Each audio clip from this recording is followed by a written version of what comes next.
Welcome to 10 Minutes a Day, a daily reading of the Catholic Church's social encyclicals. We interrupt the planned progression of the documents to bring you Magnifica Humanitas, the brand new encyclical of Pope Leo XIV on safeguarding the human person in the time of artificial intelligence. The labor market is one area in which the risks associated with new technologies more clearly emerge. It is thus necessary to remember that economic freedom is not absolute. It must always be measured against the common good and the dignity of every person.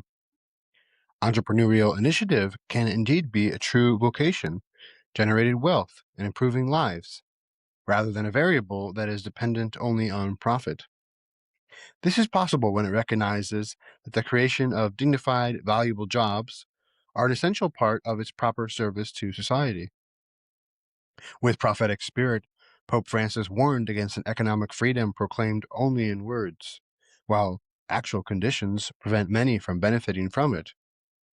Economic models that exalt efficiency and individual success often view investment in disadvantaged people or in those with slower development paths as useless or inconvenient, as if their futures depended solely on their ability to keep pace with the quote-unquote winners. In reality, a just society requires a vigilant state and civil institutions that are capable of overcoming the singular mentality of efficiency and of ensuring that resources, creative solutions, and regulations favor the most vulnerable. Instead of waiting for the benefits of growth to reach the poor eventually, decisions need to be taken to ensure that growth becomes inclusive from the outset. The experience of recent decades shows that in economic and financial crises, it is always the poor who pay the highest price, while the theories that promise automatic general prosperity often prove to be illusory. It is important to move beyond the current metrics of development, which for more than 80 years have been tied to the concept of gross domestic product, GDP, since these metrics almost systematically neglect aspects essential to the overall well-being of people and the environment. The development of parameters and metrics complementary to GDP is crucial for improving the databases used for conducting analysis, political and economic decision-making, and establishing regional, national, and international priorities. The introduction of new parameters will allow for a comprehensive and timely assessment of how legislative and regulatory decisions impact the dignity of work, shared prosperity, inequality reduction, and environmental protection. It will also affect the concept of development, educational processes, mindsets, and public opinion, as well as peace, which is only authentic when based on justice. In recent years, finance has increased in importance and has undergone significant innovation, driven partly by the introduction of cryptocurrencies. The reflections and observations contained in the teachings of my predecessors, particularly in their encyclicals, have highlighted how the financial intermediation sector, when operating without the necessary anthropological and moral foundations, has not only produced manifest abuses and injustices, but also demonstrated a capacity to create systematic and worldwide economic crisis. It is likewise the case that income from capital risks replacing income from labor, which is often confined to the margins of the economic system's primary interests. Yet, savings transformed into credit for the real economy, thereby creating both jobs and self-employed work, remain central for development and the investments that must accompany ongoing transitions. The social function of credit remains irreplaceable. Finance, for its own sake, is fundamentally different from finance aimed at the development, creation, and evolution of work. This perspective needs to become part of a broader view of global dynamics. While the world's wealth has grown in absolute terms, it is increasingly concentrated in fewer hands, widening inequalities both within and between countries. There are few who have too much and too many who have too little. That is the logic of today. Scientific and technological advances, even in the medical field, are not easily accessible to the vast majority of people, as was dramatically demonstrated during the recent pandemic. While some regions spend heavily on superfluous interventions or dreams of individual enhancement accessible only to a select few, other parts of the world lack the essential equipment needed to save millions of lives. To think that new technologies will automatically benefit everyone is to ignore the evidence. Unless transformations at the design stage prioritize the prevention of new and further disparities, technological progress will inevitably produce structural inequalities. Today, justice requires access to the benefits of innovation, including care, knowledge, tools, and opportunities.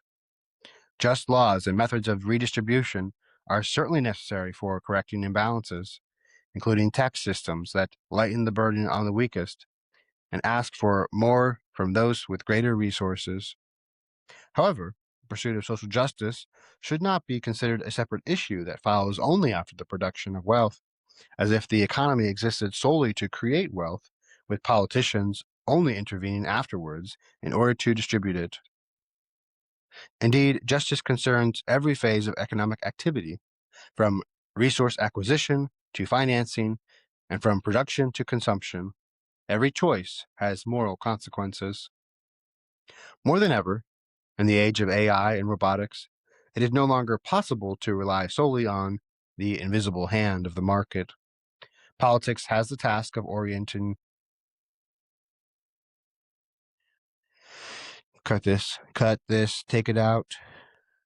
Politics has the task of orientating economies and technologies to the common good, promoting dignified work, social exclusion, and an equitable distribution of the benefits of innovation. Since many economic decisions transcend national borders, there's also a need for international cooperation, capable of defining common strategies, especially in favor of the most vulnerable countries and people, in order to promote development and overcome welfare dependency. The thinking behind these choices is the immeasurable dignity of every person, the common good, and a world truly governed for everyone. The interdependence between peace and development, as St. Paul VI prophetically wrote in 1967, remains applicable today, for prosperity contributes to building and reinforcing peace only if it is widespread, inclusive, and sustainable. In practical terms, in the age of AI and robotics, ensuring that the economy favors human dignity means adapting certain criteria for firm action. First, transparency and accountability. When data and algorithms influence credit distribution, personnel selection, or access to services and opportunities, it is necessary that decisions be understandable, contestable, and subject to oversight, so that individuals are not reduced to mere profiles. Second, inclusion and access. The benefits of innovation must be paired with investments in skills, infrastructure, and essential services to ensure that technologies does not widen the gap between those who have and those who have not. Finally, measures to ensure equity, taxation, social protection, and industrial policies must correct the imbalances created by the concentration of wealth and power.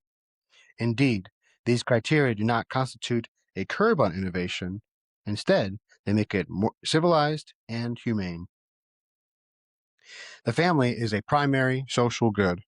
Founded on the enduring union between a man and a woman, it is the first environment in which all persons develop their potential, become aware of their dignity, and learn the earliest forms of truth and goodness, internalizing the habits that prepare them for life in society. As the first natural society endowed with foundational rights, the family is the fundamental and irreplaceable cell of every community organization. Consequently, when political projects and major economic decisions relegate the family to a marginal or secondary role, the authentic growth of the entire social body is compromised. The family, however, is a fragile social good immediately affected by the economic and technological transformations reshaping the nature of work. It thus requires cultural, juridical, and economic support. The devastating impact of unemployment and job insecurity on family structures is well known. In the short term, it may seem advantageous to reduce labor costs or maximize financial efficiency, But in the long term, this undermines the very foundations of social coexistence. While technological successes are celebrated, the social fabric is progressively eroded, as if by a silent virus. For young people, job insecurity is particularly devastating.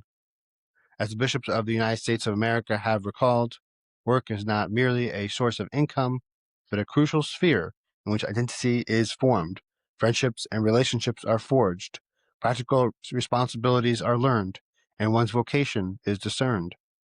When access to work is hindered by high levels of unemployment, inadequate systems of training, or structural barriers, many young people find the path to their human and professional fulfillment blocked. The need to change jobs several times over the course of life requires that continuous updating and retraining be provided so that new generations can competently and independently face the risks of an economic environment that is both changing and often unpredictable. This gives rise to a specific public responsibility. The state has a duty to support business activity by fostering conditions favorable to employment, promoting work where it is lacking, and defending it in times of crisis, since it is a primary good for families and for society. Particularly in an age of continuous technological transformation, we need a political creativity that will promote work and place the family and coming generations at the center. Otherwise, our economic progress will translate into new forms of insecurity and exclusion. Supporting families and young people in this transition requires choices that make stability feasible.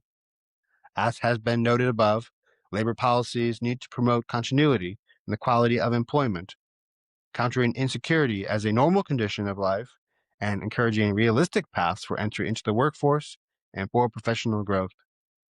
Second, measures are needed to ensure a healthy way of living, for without a proper balance between work, leisure, and rest, families are weakened and young people struggle to develop a sense of responsibility.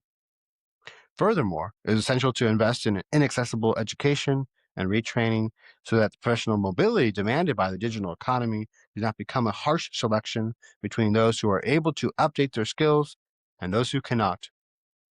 Finally, social ties must be supported with networks and educational communities that accompany life choices and prevent uncertainty from giving rise to loneliness or addictions. If implemented, these technological transformations can be navigated without undermining the capacity to build the future, which is what makes a society prosperous.